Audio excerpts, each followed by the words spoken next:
Assalamualaikum warahmatullahi wabarakatuh.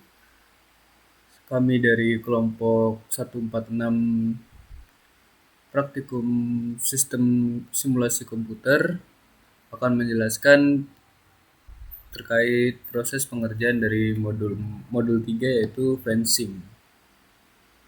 Jadi yang pertama saya akan menjelaskan terkait materinya dulu. Dari fencing ini kita akan mempelajari sejarah dari sistem dinamis.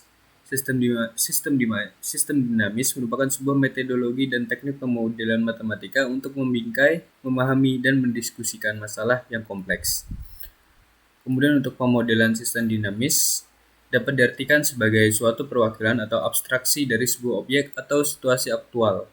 Istilah lainnya disebut tiruan model dunia nyata yang dibuat virtual. Kemudian untuk proses pemodelan terdiri dari langkah-langkah sebagai berikut. Pertama ada perumusan masalah dan pemilihan batasan dunia nyata. Kemudian ada formulasi hipotesis dinamis dengan menetapkan hipotesis berdasarkan pada teori perilaku terhadap masalah dan membangun peta struktural kausal melalui gambaran model mental pemodel dengan bantuan alat-alat seperti CLD dan stock flow diagram. Kemudian model dapat dikelompokkan menjadi 3 macam. Yang pertama ada model ikonik, yaitu perwakilan fisik dari beberapa hal baik dalam bentuk ideal ataupun dalam skala yang berbeda. 2 ada model analog atau model diagramatik, yaitu model yang dapat mewakili situasi dinamik, yaitu keadaan berubah menurut waktu. Kemudian ada model simbolik atau model matematik. Pada hakikatnya, ilmu sistem memusatkan perhatian kepada model simbolik sebagai perwakilan dari realitas yang sedang dikaji. Langkah-langkah sistem dinamis: 1 ada identifikasi masalah, 2 tentukan faktor dominan terhadap permasalahan, 3 menelusuri terbentuknya loop, 4 balik dan interaksi antara loop satu dengan yang lainnya, 4 melakukan perhitungan simulasi, 5 menentukan validitas dari model yang dibuat, 6 menerapkan kebijakan tertentu dalam melakukan modifikasi terhadap model, 7 melakukan simulasi dengan model yang mengalami perubahan, 8 menarik kesimpulan. Kemudian software fencing. Fencing merupakan suatu perangkat pemodelan visual yang membolehkan Anda untuk melakukan konseptualisasi, dokumentasi, simulasi, analisis, dan optimasi model sistem dinamis. Fencing menawarkan suatu cara yang sederhana dan fleksibel dalam membangun model simulasi dari diagram simple kausal atau diagram dan stock flow dengan menghubungkan kata-kata dengan tanda panah. Dapat dilihat pada gambar 3.7 itu tampilan utama fencing. Kemudian kita bisa lanjut ke laporan dari kelompok kami. Di sini kelompok kami menggunakan studi kasus produksi baju, yaitu implementasi model simulasi sistem dinamis terhadap jumlah kapasitas produksi baju di PT Sutrajaya menggunakan software fencing. Dari laporan ini kami dapat menyimpulkan abstraknya sebagai berikut. PT Sutrajaya adalah perusahaan yang memproduksi baju. Di dalam analisis ini yang menjadi permasalahan dalam perusahaan ini adalah banyaknya variabel dalam sistem yang terlibat dalam perencanaan kapasitas produksi. Penelitian ini bertujuan untuk mengidentifikasi permasalahan dalam produksi baju yang disimulasikan dengan secara dinamis. Penelitian dilakukan dengan menentukan variabel yang terlibat pada proses produksi. Selanjutnya dilakukan pengolahan data menggunakan software fencing yang memodelkan sistem produksi baju seperti sistem nyata. Diperoleh hasil dari pemodelan pada software fencing yaitu casual loop diagram dan stock flow diagram, lalu dilakukan simulasi sistem dinamik dengan menggunakan beberapa skenario dengan bantuan software fencing agar didapatkan jumlah kapasitas produksi sehingga dapat memenuhi permintaan para konsumen. Lalu dari skenario yang sudah dihitung, dipilih skenario terbaik yang menghasilkan ketersediaan bahan baku yang terbanyak. Dari hasil output, didapatkan hasil skenario terbaik yaitu pada skenario 4 karena memiliki nilai terbaik untuk menghasilkan ketersediaan baju. Kemudian berikut adalah materi-materi yang tadi sudah saya jelaskan. Saya lanjut ke metodologi penelitian. Berdasarkan latar belakang yang dikemukakan, maka metodologi penelitian Yang pertama yaitu tahap pengumpulan data. Pengumpulan data adalah proses riset di mana peneliti menerapkan metode ilmiah dalam mengumpulkan data secara sistematis untuk dianalisa atau cara yang dilakukan oleh peneliti untuk bisa mengumpulkan data yang terkait dengan permasalahan dari penelitian yang diambilnya. Adapun pengumpulan data yang digunakan pada praktikum modul 3 adalah data-data sebagai berikut. 1. Data jumlah ketersediaan bahan baku baju. 2. Data jumlah permintaan baju. 3. Data presentasi peningkatan permintaan. Dan 4. Data presentasi penurunan permintaan. Berikut ada tabel aktivitas produksi bajunya. Kemudian lanjut ke causal loop diagramnya, dapat dilihat di sini yaitu ada luas bahan kain, ada hasil produksi, yang mempengaruhi hasil produksi yaitu luas bahan kain dan kualitas kain. Untuk maksud dari plusnya ini yaitu kalau semakin banyak dia semakin mempengaruhi. Jadi seperti itu. Jadi yang mempengaruhi hasil produksi ada perawatan, luas bahan kain, dan kualitas kain. Kemudian ada gagal produksi. Gagal produksi ini dipengaruhi oleh kenaikan harga komoditas dan kecacatan mesin. Dari gagal produksi kita ke hasil produksi, kemudian kita ke ketersediaan bahan baku baju. Nah, di ketersediaan bahan baku baju ini ada jumlah permintaan. Jumlah permintaan ini dipengaruhi oleh penurunan permintaan dan peningkatan permintaan. Lanjut ke tahap pengolahan datanya. Jadi di sini dapat dilihat tahap pengolahan datanya. Yang pertama memulai, kemudian ada studi pustaka dan studi lapangan, kemudian perumusan masalah, kemudian penetapan batasan masalah dan tujuan penelitian. Setelah itu masuk ke tahap pengumpulan data. Setelah itu ke pengolahan data software, kemudian diverifikasi, setelah itu divalidasi, kemudian lanjut ke hasil pembahasan, kesimpulan dan saran, kemudian selesai. Berikut penjelasan dari saya. Untuk selanjutnya dapat dilanjutkan oleh partner saya. Terima kasih.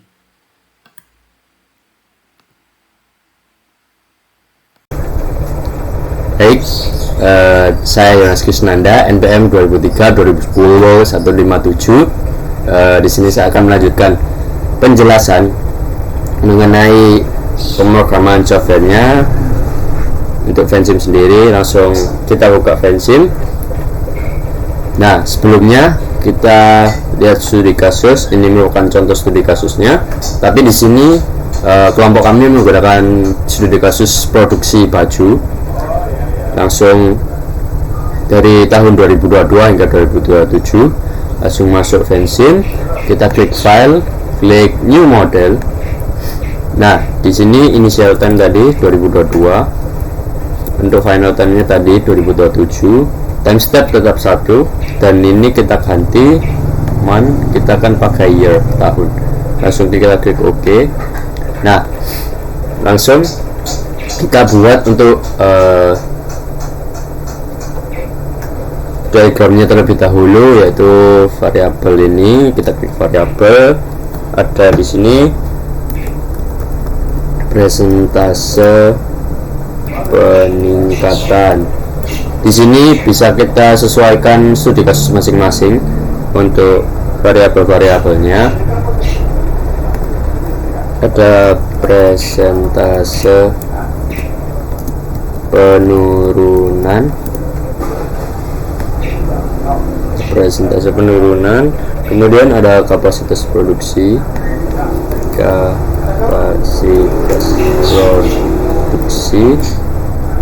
kemudian di sini ada tidak memenuhi standar,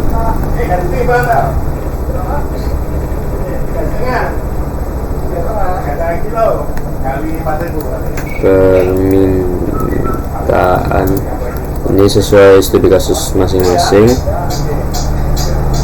Nah, setelah variabelnya dibuat, langsung kita klik levelnya di sini. Ini saya buat jumlah permintaan. Nah, terus di bawahnya lagi, ini saya tadi studi kasusnya produksi baju, jadinya ketersediaan baju. Nah, ini kita bisa rapikan. Bentar. Nah, kita bisa geser-geser sendiri. Sudah jadi, kita buat threadnya. Kita tarik. Di sini peningkatan permintaan. Kemudian di sini penurunan permintaan. Setelah itu di sini kita isi tadi produksi baju, ya kita isi produksi baju. Kemudian di sini juga kita kasih produk gagal atau produk cacat juga tidak apa-apa. Produk gagal. Nah, di bawahnya sini juga kita kasih, ini adalah impor. Nah, setelah sudah, baru kita kasih arrow. Bisa geser dulu. Di sini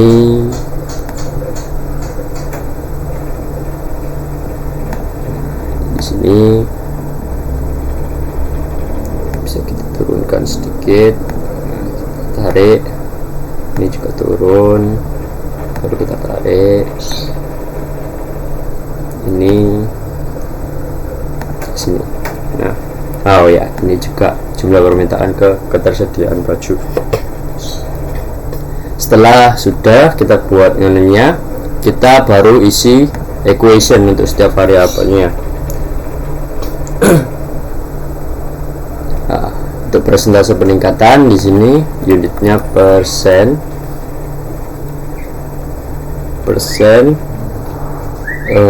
Ini 5.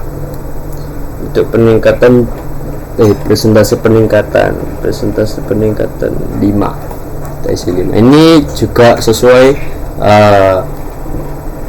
kita masing-masing atau sesuai aslab, keinginan dari aslab. Kemudian di sini juga persen, unitnya persen, equationnya 1, persentase penurunan ya 1. Kemudian peningkatan permintaan di sini kita klik ini, untuk unitnya units. Di sini penurunan, equationnya kita klik, kemudian units. Nah, pada jumlah permintaan, nah kita bisa ketahui equationnya, yaitu peningkatan permintaan dikurangi penurunan permintaan. Kemudian pada units, kemudian initial value nya untuk jumlah permintaan sendiri, jumlah permintaannya 6.300.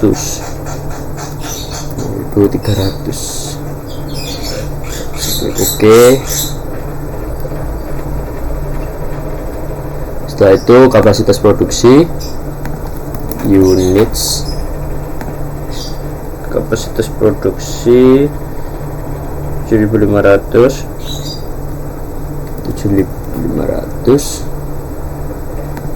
Kemudian permintaan pasar units,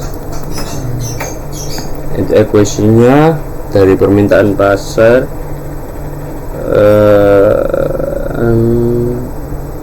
permintaan pasar 700. Setelah itu tidak memenuhi standar, unitsnya units, karena baju itu unit ya. Kalau beda lagi seperti studi kasus produksi beras dan lain-lain, mungkin ada yang ton atau kilo gitu. Untuk tidak memenuhi standar 200.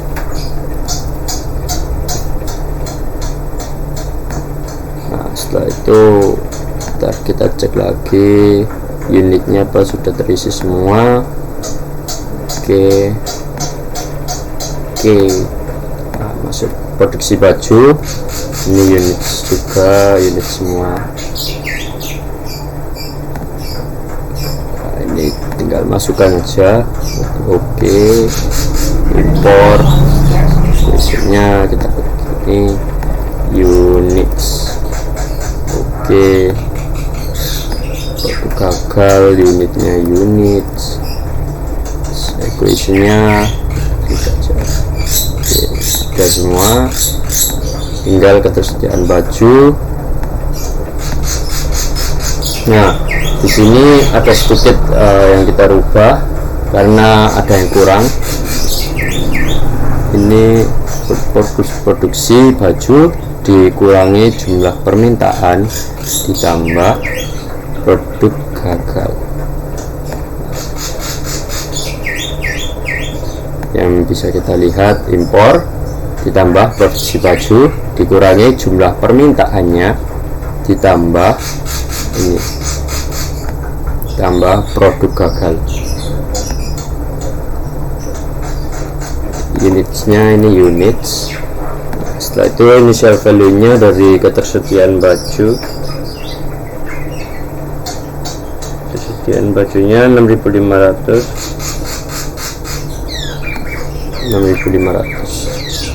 Oke. Nah, setelah semuanya terisi equationnya, kita langsung bisa Ctrl A untuk mensimulasikan, mencari graph skenario 1 sampai 4 untuk graph dan tabelnya.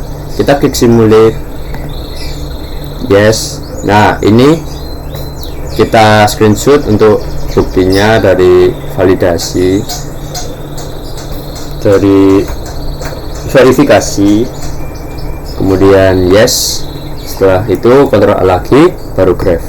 Nah, ini merupakan skenario 1 yang graphnya kita bisa screenshot untuk dianalisis, kemudian silang aja untuk tabelnya. Nah, ini juga dimana di sini nanti kita akan terfokus pada ketersediaan bajunya, dimana nanti akan berubah. Ini 2022 hingga 2027 6.500, 8.600 dan seterusnya. Oke, itu juga kita screenshot, yang mana nanti akan dianalisis seperti berikut. Nah, ini. Nah, pada skenario 2 di sini kita merubah ini. Kita merubah variabel produksi baju atau kapasitas produksinya.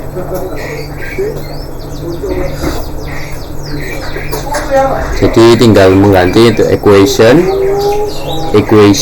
pada ini, bukan di produksi baju tapi pada kapasitas produksinya, yang mana dari 7.500 kita ubah jadi 8.000.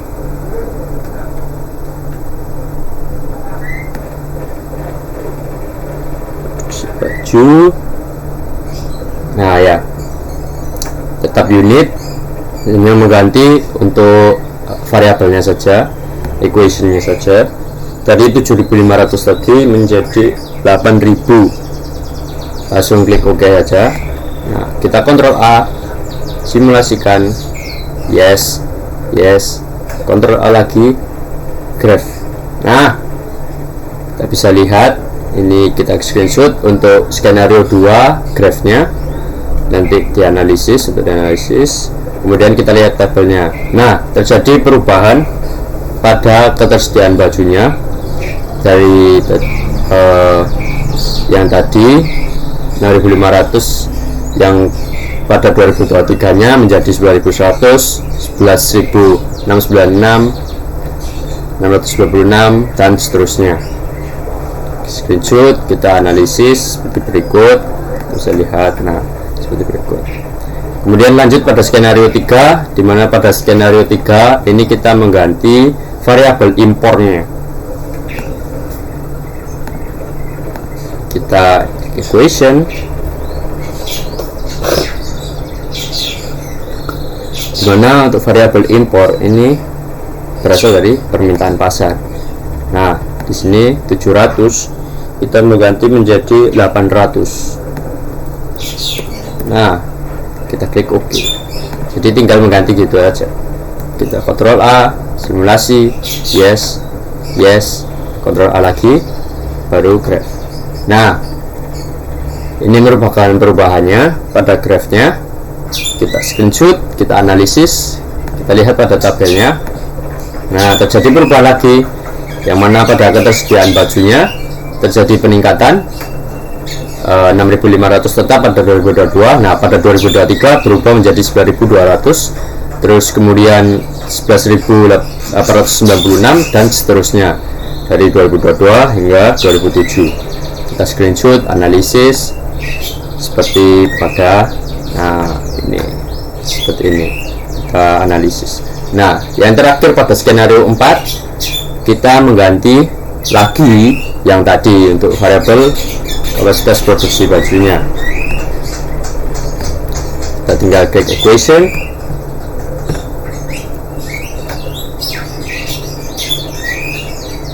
kita klik kapasitas produksi, ini 8.000 menjadi, diturunkan menjadi 7.000, jadi 7.000. Kita klik OK, kita simulasi, Ctrl A dulu, kita simulasikan, yes, Ctrl A lagi, baru graph. Nah, ini perubahan untuk graphnya bisa kita lihat, kita screenshot, kita analisis, kemudian kita lihat tabelnya. Nah, terjadi perubahan lagi, dimana untuk ketersediaan bajunya 6.500 tetap 2022, pada 2023 berganti menjadi 8.200 dan menjadi seterusnya 9.896 dan seterusnya. Screenshot, kita analisis. Nah, dimana nanti setelah ini semua selesai, itu dicari untuk skenario yang mendapatkan hasil ketersediaan baju yang terbanyak, yang mana ini nanti didapati pada skenario 3, itu yaitu meningkatkan variabel impornya atau ininya, permintaan pasarnya dari 700 menjadi 800, dan itu dihasilkan hasil ketersediaan baju yang terbanyak. Jadi cukup sekian yang dapat saya jelaskan. Mohon maaf, Pak Haji.